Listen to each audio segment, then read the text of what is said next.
Good morning and welcome once again to the program Good Morning St. Lucia Vibes at Sunrise with yours truly Shannon Lebourne on this Wednesday, November the 16th. Weather conditions much improved this morning. I trust that this new sunrise finds you in good spirits. Thanks for waking up and joining us. Coming up on this edition of the program, we continue our holiday programming with special guest ninutus, who will also perform live, plus lots happening out at sea. We'll find out what the Marine Police is doing to crack down on illegal activities in the deep. And later, international football coming to St. Lucia will spotlight our national team ahead of the big games. All that and more coming up between now and 9 a.m. Here's your invitation to remain with us. The time is now 6:01. The latest news headlines. First news of the day with Shannon Lebourne up next.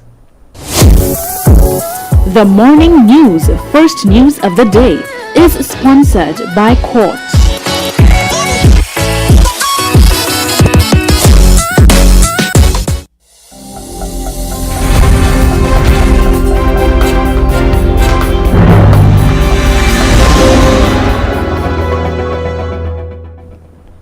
Top story this hour: Marine Police officers arrested 5 St. Lucians and 4 non-nationals for possessing drugs and other contraband over the past few days. The non-nationals included boat owners and captains from Martinique, Dominica, and St. Vincent and the Grenadines. Officers arrested them and the locals for possession of marijuana and having conch, otherwise known as lobby, without a permit. In one case, the Marine Police seized the local vessel for evading customs duties and other offenses as law enforcement officials cracked down on illegal activities at sea. We'll have more on this story a bit later. On November the 15th this year, the Office of the Prime Minister convened a press conference to update the nation on the scale of loss and damage associated with the impact of the trough system that affected the northern quadrant of the island on November the 6th. The St. Lucia Meteorological Services has estimated that between the hours of 11 a.m. to 2 p.m. on November the 6th, approximately 157 millimeters or 6.1 inches of rainfall was recorded in Rodney Bay, Grosley, and approximately 104 millimeters or 4 inches of rainfall was recorded in Forestier, Castries. Flooding and flash flooding, landslides and land slippages associated with the November 6 trough system caused extensive damage to public infrastructure as well as private property, including homes and businesses in numerous communities from Forestier to Castries to Bossejou in Grosley. The National Emergency Management Organization NEMO is in the process of conducting a damage assessment and analysis report. The DANA report as of November the 14th indicates that approximately 300 households were affected by the trough system. The ongoing assessment indicates that the total of affected households will increase. Most of the affected households indicate that they lost between 80 to 90% of general household items. Preliminary loss and damage estimates the residential properties affected by the November 6 trough exceed $1.8 billion in damage. The damage assessment conducted by the Ministry of Infrastructure indicates that 8 constituencies incurred varying degrees of loss and damage to public infrastructure. The estimated cost of damage to public infrastructure related to the passage of the trough system currently stands at $854,180. The Ministry of Education, for its part, has reported that a total of 8 public schools were affected by the trough. The Dame Pudet Louise Primary School sustained extensive infrastructural damage. It has been concluded that the school plant has been severely compromised as a result of the flood damage. Approximately $2.4 million is required to undertake reconstruction work to restore the school plant. A damage and loss assessment DALA report was also conducted by the Ministry of Agriculture. This report examined the impact of the November 6 trough on the island's agricultural, fisheries, and forestry subsectors. To date, the loss and damage costed in the agricultural region 1 and 2 in the island's north is estimated at $1.2 million. The loss and damage assessment on the commercial sector in the affected zones are continuing and will be reported subsequently, not including the projected losses suffered by the affected businesses. Preliminary cost estimates at present exceed $6.2 million. Saint Lucia's Prime Minister Honorable Philip J. Pierre has chided the Caribbean Development Bank, CDB, for lacking urgency with the approval of a $5 million U.S. relief loan to his government. He made the comments at a press briefing on Tuesday, where the respective agencies detailed the state's remedial response to the adverse weather system.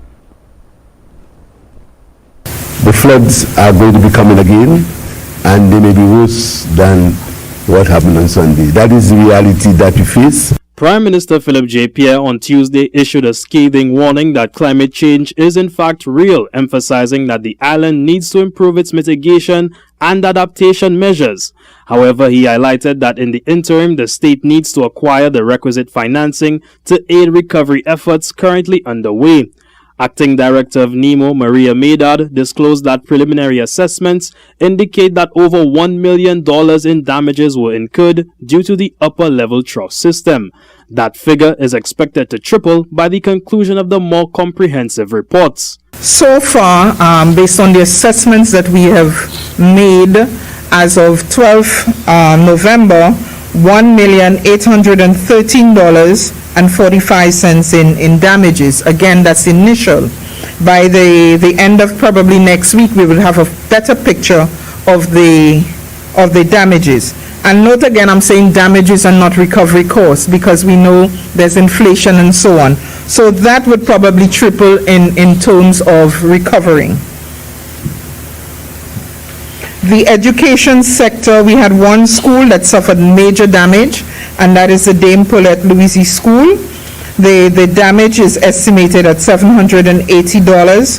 This also affected the students, because you had students on the 780,000, my apology. The infrastructure sector, we looked at initial again damages, $854,180. While lamenting over the undesirable conditions that households are to endure while the island recovers, Prime Minister Pierre urged the Central Development Bank to hasten the finalization of a US $5 million loan that will be allocated to fund relief measures. We have applied for a loan from the Caribbean Development Bank of $5 million US, which we hope we will get. And there is also a grant of $300,000 US. The grant, you have to apply for that grant. There were some issues, whether it was a level 1 or level 2. I think these issues have been rectified, so we should be able to get these funds in as soon as possible. But again, we have to deal with the bureaucracy of the bank and all the documents and all that. And I always say, and I make no bones about it, why is he getting all that paperwork done? People are suffering.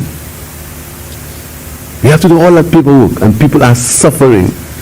I think that our technocrats must understand that while they're asking for all these papers, and people, real people, are suffering. The government indicated that plans are afoot to secure a grant for the flood-hit st.lucia Primary School to get students back to school.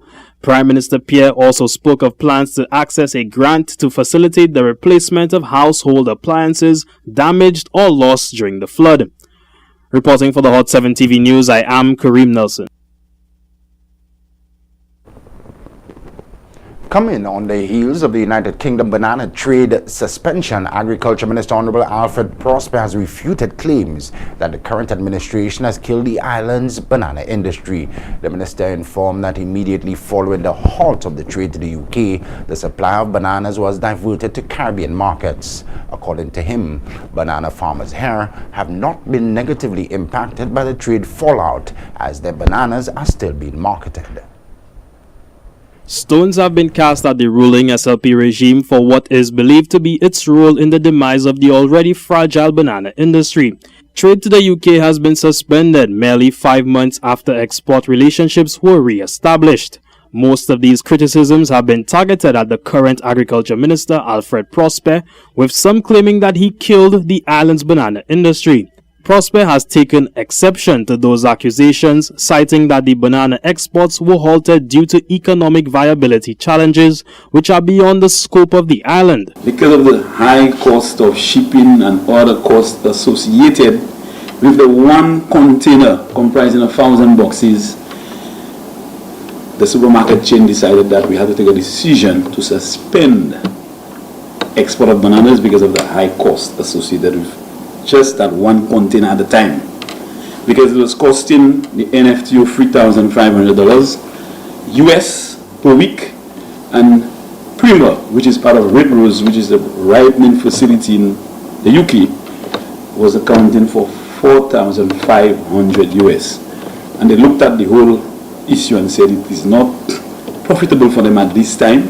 It is not profitable for the NFTO because the NFTO had to also contribute or compensate Red Rose for poor quality fruits as a result of the long time it takes between Saint Lucia and the UK. The Agriculture Minister went on to explain that the shipments which were due to the UK were consequently redirected to regional markets, including Trinidad and Tobago. Therefore, he says it is false to suggest that farmers have been adversely affected by the UK trade suspension. But one of the things I was really concerned about is that all of what was going out, it was like the Saint Lucia Labour Party killed bananas, Minister of Agriculture killed bananas, but it never said the important part of my statement, which was as soon as this decision was taken, the very same quantity of bananas were diverted to Trinidad and Tobago.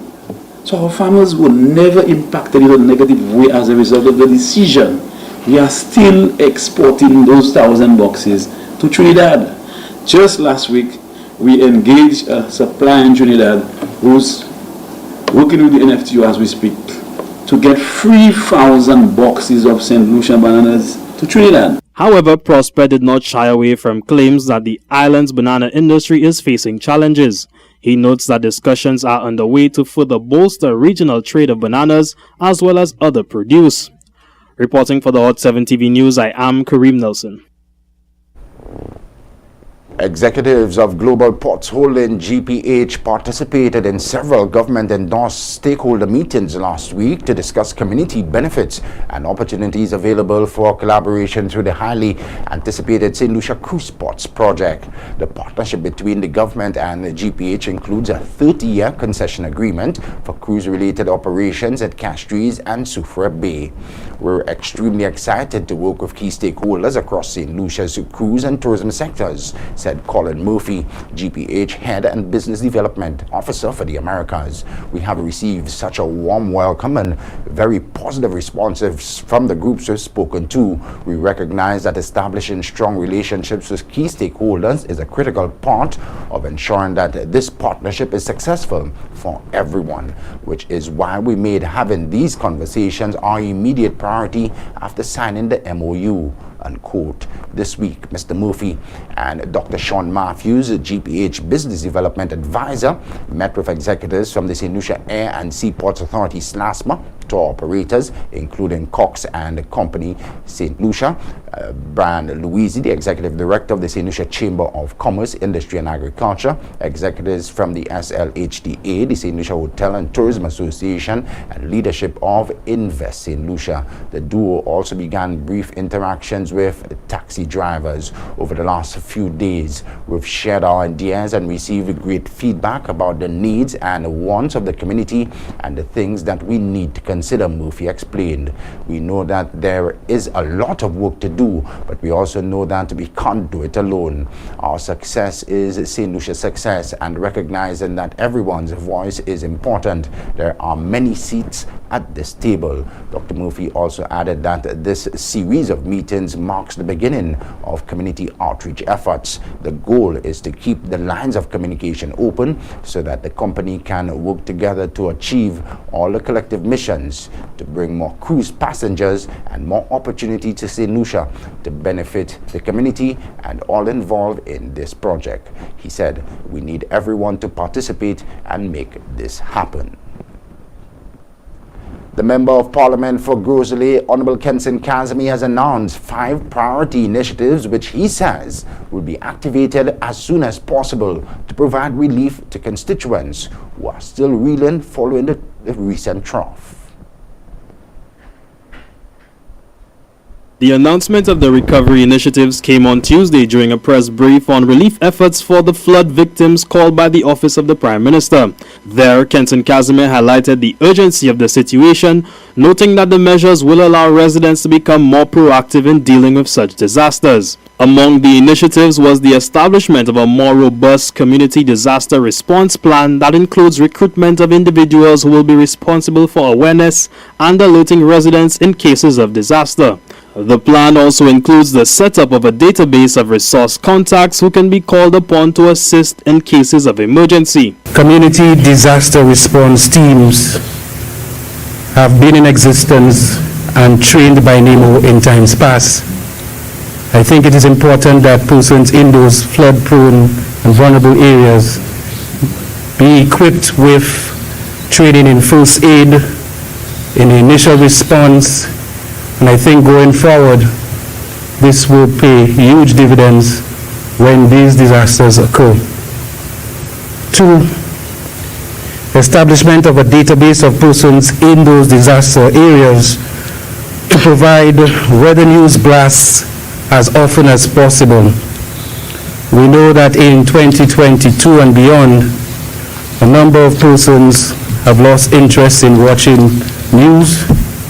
And so it's important for me as the MP to have a database of contact information to provide those updates as soon as they become available. Kazimi also stressed that efforts are afoot to engage the Insurance Council in an attempt to initiate an education drive for home coverage, as well as a possible reduction in the premium rates for flood coverage. I think what we saw in areas such as Asu Canal, Rivière-Mita, Norshi, juxtapose that to my interventions and visit to places like Bonte with persons who had insurance. The feeling within those families were chalk and cheese. Those who had insurance were smiling, those without insurance were crying. And so education and perhaps more conversation needs to be undertaken. Kazimi also committed to intensify lobbying for infrastructural interventions from government for people in flood-prone areas. This would include the installation of gabion baskets and the silting of rivers close to settlements. While Kazimi stressed his commitment to the resilience drive in the community, he called for an equal level of personal responsibility if it is to be successful. My team has put together a Grosley Friday night telephone event to bring in as much resources from St. Lucia, the region, and of course the world to aid in the recovery efforts for those in need. As the Prime Minister said, the interventions, the paperwork, the red tape is something my people cannot continue to bear patience with. And so as parliamentary rep, whatever we can do as a community to bring in corporate St. Lucia will definitely be undertaken. Meanwhile, the minister took the opportunity to publicly express gratitude to his cabinet colleagues, the Red Cross and other volunteers who assisted residents in the immediate aftermath of the storm. Their support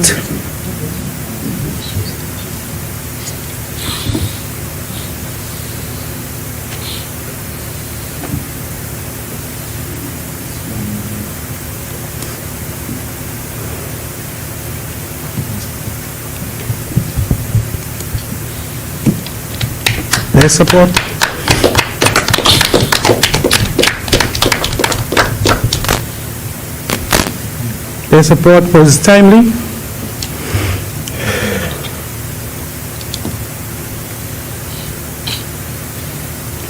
I also want to thank NEMO for their strategic interventions throughout the constituency.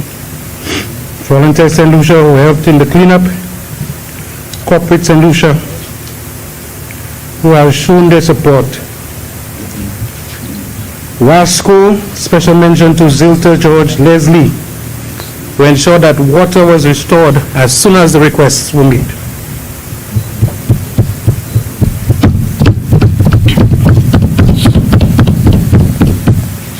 I also want to thank the Red Cross and the Codeco. Thank you so much. Reporting for the Hot 7 TV News, I am Kareem Nelson.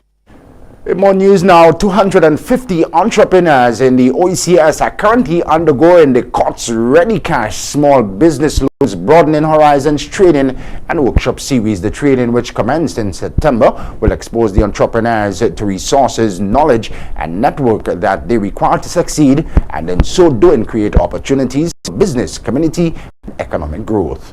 According to brand manager Bobette Bolton, the reason for such undertaking is in fulfillment of the company's corporate social responsibility through initiatives focused on socially and economically impacting the communities in which